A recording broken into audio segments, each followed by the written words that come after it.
Speeding at sea, it's me, Z, and welcome to my first astrophysics video, starting with galaxies. Thanks to everybody who filled out my recent YouTube community poll.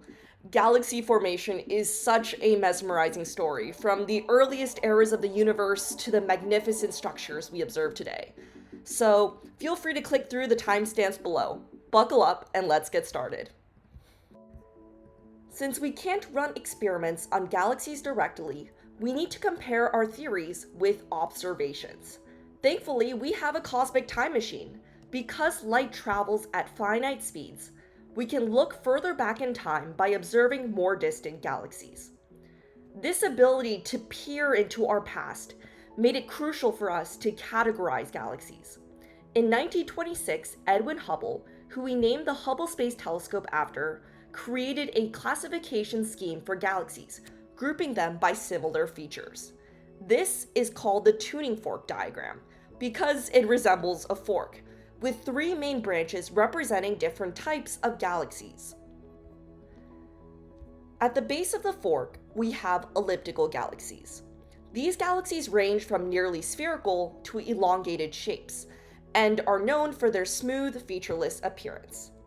They can be further divided into subclasses based on how elongated they are, from E0, which is very spherical, to E7, which is very stretched or elongated. On the right side of the fork, we find the spiral galaxies.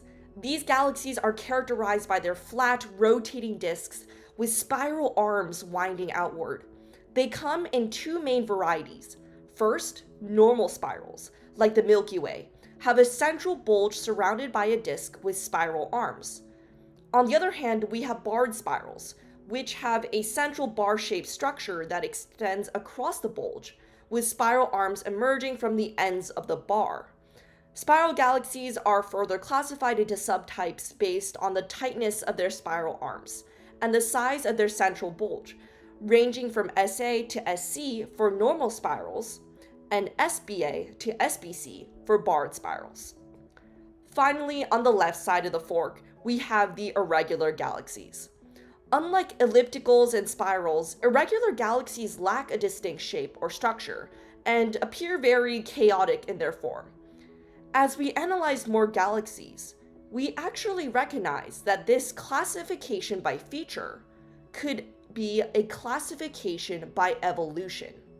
With this tool, astrophysicists can compare galaxies and also compare their evolutionary paths. There are two prevailing theories on how galaxies may have formed, but interestingly, none of our observations seem to fully match our theories of galaxy formation. These theories are called top-down and bottom-up.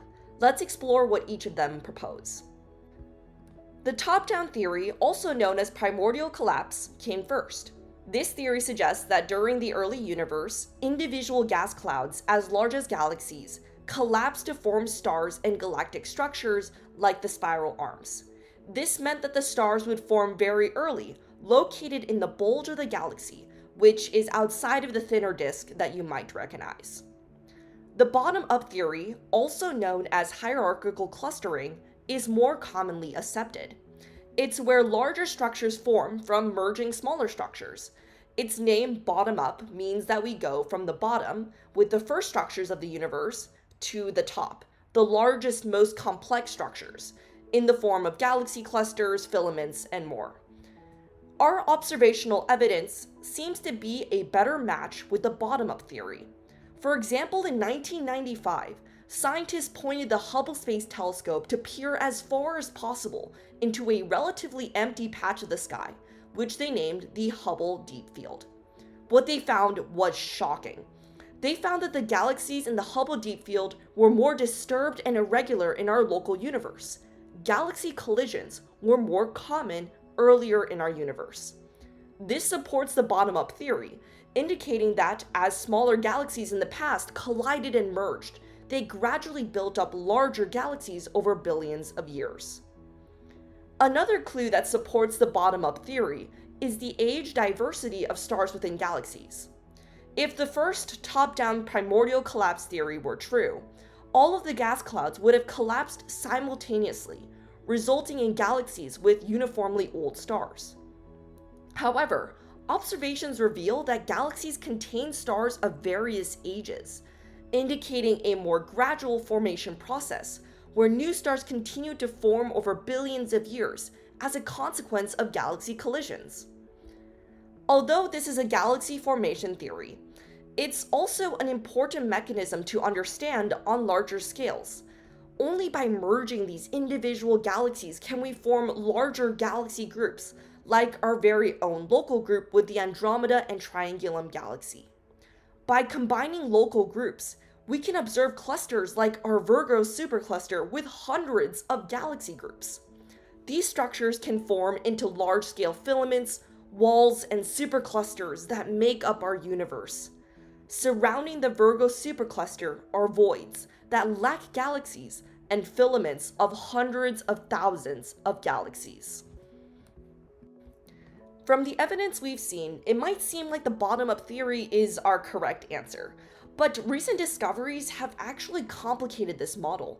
The James Webb Space Telescope has observed large, fully formed galaxies when the universe was less than 1 billion years old.